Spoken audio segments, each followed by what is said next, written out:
สบายดีบรรดาท่านผู้ฟังผู้ชมข้าพเจ้าในนามต่างหน้ากรมตำรวจสกัดกั้นและต้านการค้ามนุษย์กรมใหญ่ตำรวจกระทรวงป้องกันความสงบขออนุญาตสนองข้อมูลต่อบรรดาท่านโดยเฉพาะเป็นคนลาวที่มีจุดประสงค์อยากแต่งดองกับคนต่างประเทศหรือว่าคนต่างประเทศอยากแต่งดองกับคนลาวเพื่อรับรู้นำกันเป็นหยังจึงอยากแลกเปลี่ยนหรือว่าสนองข้อมูลบรรดาท่านย้อนว่าในระยะผ่านมานี้ก็เห็นว่าคนลาวไปแต่งดองกับคนต่างประเทศหรือว่าคนต่างประเทศแต่งดองกับคนลาวมันเกิดขึ้นหลายในนี้ส่วนหลายคู่บ่าวสาวก็แม่นประกอบเอกสารแต่งดองถูกต้องตามระเบียบการและก็มีจำนวนหนึ่งบ่ประกอบเอกสารหรือว่ามีเอกสารบ่ถูกต้องมีเพียงแต่ 2-3 เอกสารแล้วก็ไปแต่งดองอยู่ต่างประเทศนี่เลยโดยบ่คำนึงถึงผลกระทบที่จะเกิดขึ้นกับตนเองเห็นแต่ผลประโยชน์อย่างเดียวบรรดาท่านการแต่งดองแบบนี้หรือว่าการประกอบเอกสารบ่ถูกต้องมีเพียงแต่ 2-3 เอกสารแบบนี้เห็นว่ามันอาจจะเกิดมีความเสี่ยงต่อปัญหาการค้ามนุษย์หรืออาจจะตกเป็นผู้ถือข้อห้ายจากการค้ามนุษย์บ่หลายก็น้อยบรรดาท่านดังที่เคยเห็นผ่านมาได้มีพ่อแม่ผู้ปกครองจำนวนหลายมาขอความช่วยเหลือนำเจ้าหน้าที่ตำรวจพวกเขาให้ช่วยเอาลูกเอาหลานกลับขึ้นมาลาวให้ได้ย้อนถือตัวไปแต่งดองถือพวกค้ามนุษย์หรือต่างๆนานา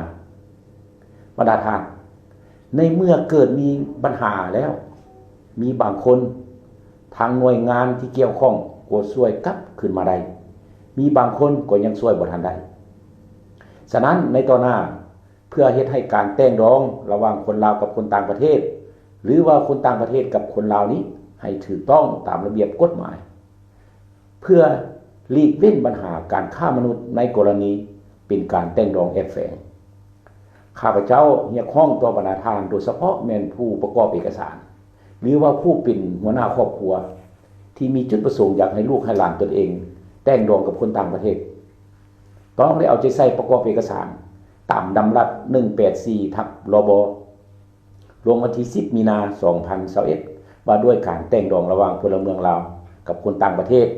หรือว่าคนต่างดาวแต่กับคนบ่มีสัญชาติสำหรับคนต่างประเทศแม่นให้ประกอบเอกสารแต่งดองมาแต่ประเทศของตนซึ่งประกอบมีอยู่11เอกสารภายหลังได้ยื่นหรือว่าแล่นเอกสารอยู่ภายในประเทศของตนสำเร็จแล้วแม่นให้แปลเป็นภาษาลาวได้ก็นำไปจดทะเบียนอยู่ห้องการคุ้มครองทะเบียนศาลวันนี้สำหรับคนลาวต้องได้ไปซื้อชุดเอกสารคำห้องแบบฟอร์มขอแต่งดองการซื้อแม่นซื้ออยู่ได้3บ่อนนะท่านบ่อนที่1แล้วแม่นห้องกลางของแผนกภายในแข็งหรือว่านครหลวงบ่อนที่2แล้วแม่นแผนกคุ้มครองคนต่างประเทศกองบัญชาการปกสแข็งหรือว่านครหลวง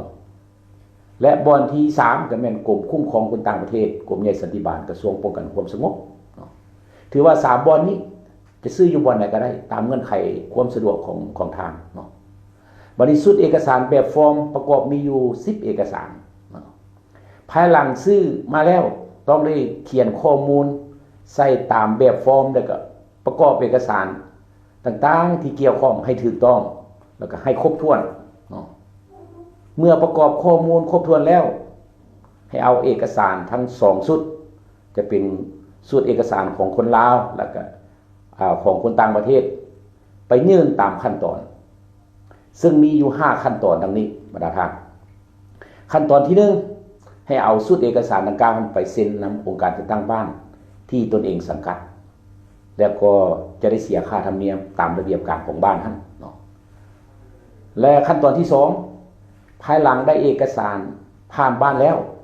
แม่นให้ไปยื่นอยู่กองบัญชาการปกสเมืองนครที่ตนเองขึ้นกับอยู่นั้นเพื่อค้นคว้าตามระเบียบการภายในกำหนด5วันแม่นสำเร็จและเจ้าของคำห้องก็จะได้เสียค่าธรรมเนียมตามระเบียบการบัดนี้ขั้นตอนที่3ภายหลังได้รับเอกสารจากปกสเมืองนครแล้วให้เอาเอกสารไปยื่นกรมกงสุลกระทรวงการต่างประเทศเพื่อค้นคว้าดำเนินตามระเบียบการถือว่าภายในกำหนด3วันแม่นสำเร็จและเจ้าของคำห้องก็จะได้เสียค่าธรรมเนียมตามระเบียบการและขั้นตอนที่4 ภายหลังได้รับเอกสารจากกรมกงสุลแล้วให้เอาเอกสารนั้นไปยื่นห้องสันติบาลกองบัญชาการปกส.แขงหรือว่านครหลวงเพื่อค้นคว้าสัมภาษณ์ครูบ่าวสาวพร้อมผู้ปกครองตามแบบฟอร์มให้และก็ยั่งยืนความถูกต้องของเอกสารตามระเบียบการค้นคว้าดำเนินเอกสารนี้ก็กำหนดภายใน5 วันแม่นสำเร็จเนาะและเจ้าของคำห้องจะได้เสียค่าธรรมเนียมตามระเบียบการและขั้นตอนที่5ขั้นตอนสุดท้ายภายหลังได้รับเอกสารจากปกส.แขงหรือว่านครหลวงแล้วให้เอาเอกสารไปยื่นกรมตำรวจคุ้มครองคนต่างประเทศกรมใหญ่สันติบาลกระทรวงป้องกันความสงบเพื่อค้นคว้าเพื่อสัมภาษณ์คู่บ่าวสาวพร้อมด้วยผู้ปกครองในการยั่งยืนความถูกต้องของเอกสารการดำเนินเอกสารนี้ก็กำหนดภายใน20 วันแม่นสำเร็จและผู้เป็นเจ้าของคำห้องก็จะได้เสียค่าธรรมเนียมตามระเบียบการถือว่าทั้งหมด5ขั้นตอนนั้นก็เป็นขบวนการแล่นเอกสารขออนุมัติแต่งดอกก็ถือว่าสำเร็จเห็นว่าแต่ละขั้นตอนก็ใช้เวลาบ่โดนปานใดแต่ก็ค่าธรรมเนียมหรือว่าค่าบริการนี่ก็บ่หลายปานใดมาตรฐานฉะนั้นมาฮอดขั้นตอนการจดทะเบียนแต่งดองของคู่บ่าวสาวอันนี้สำหรับการจดทะเบียนแต่งดองของคู่บ่าวสาวนี้ก็มี2ทางเลือกที่1ในกรณีคู่บ่าวสาวต้องการจดทะเบียนแต่งดองอยู่ลาวแม่นให้ไปยื่นเอกสารอยู่แผนกภายในแขงหรือนครหลวงที่ตนเองอาศัยอยู่นั้นเพื่อดำเนินการสัมภาษณ์คู่บ่าวสาวพร้อมผู้ปกครองและจะได้ออกใบทะเบียนยั่งยืนการแต่งดองหรือว่าใบทะเบียนสมรสให้คู่บ่าวสาวตามระเบียบการวันนี้ทางเลือกที่2ในกรณีคู่บ่าวสาวต้องการจดทะเบียนแต่งดองอยู่ต่างประเทศแม่นให้ไปยื่นเอกสารอยู่กรมกงสุลกระทรวงการต่างประเทศเพื่อออกเอกสารนำส่งไปยังสำนักงานผู้ต่างหน้าของประเทศคู่บ่าวสาวเพื่อดำเนินการจดทะเบียนตามระเบียบการของประเทศดังกล่าวนั้นก็ถือว่าสำเร็จบรรดาท่านทั้งหมดนั้นก็เป็นการแนะนำการอธิบายในการยื่นหรือว่าการแล่นเอกสารแต่งดองระหว่างคนลาวกับคนต่างประเทศฉะนั้นข้าพเจ้าก็หวังอย่างยิ่งว่าการแนะนำการอธิบายการสนองข้อมูลของข้าพเจ้าจะเป็นประโยชน์บ่หลายบ่น้อยให้แก่บรรดาท่านผู้ฟังและก็ผู้ชมในการยื่นหรือว่าการแล่นเอกสารแต่งดองให้แก่ลูกหลานของบรรดาท่านฉะนั้นข้าพเจ้าก็ในนามต่างหน้ากรมตำรวจสกัดกั้นและต้านการค้ามนุษย์ก็ขอเรียกร้องมายังพ่อแม่ประชาชนบรรดาเผ่าจงพิจารณาอย่างรอบด้านก่อนจะตัดสินใจให้ลูกให้หลานของตนไปแต่งดองกับคนต่างประเทศต้องได้เอาใจใส่ในการประกอบเอกสารหรือว่ายื่นเอกสารแต่งดองให้ถูกต้องตามระเบียบกฎหมายตามขั้นตอนอย่างคัดแน่เพื่อหลีกเลี่ยงการแต่งดองแอบแฝงซึ่งเกิดขึ้นมีหลายกรณีที่ผ่านมาแล้วก็อีกด้านหนึ่งข้าพเจ้าก็ขอเสนอนำเจ้าหน้าที่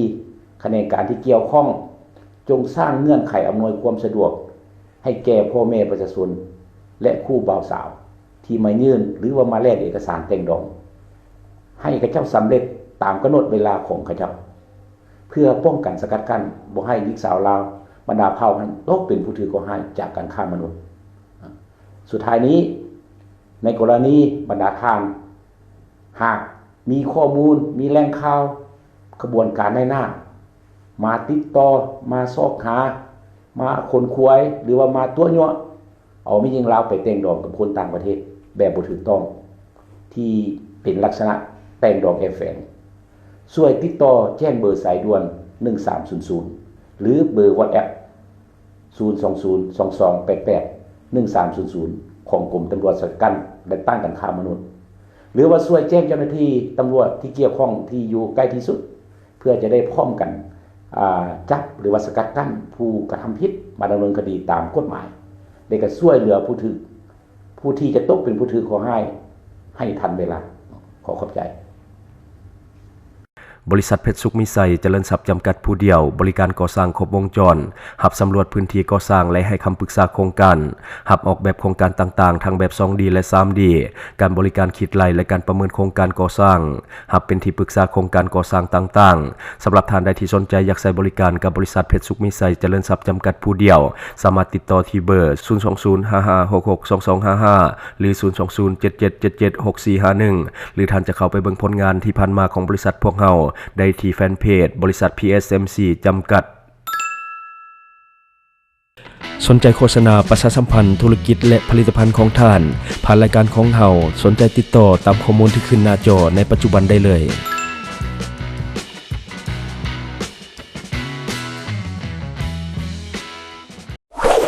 Subscribe for more video.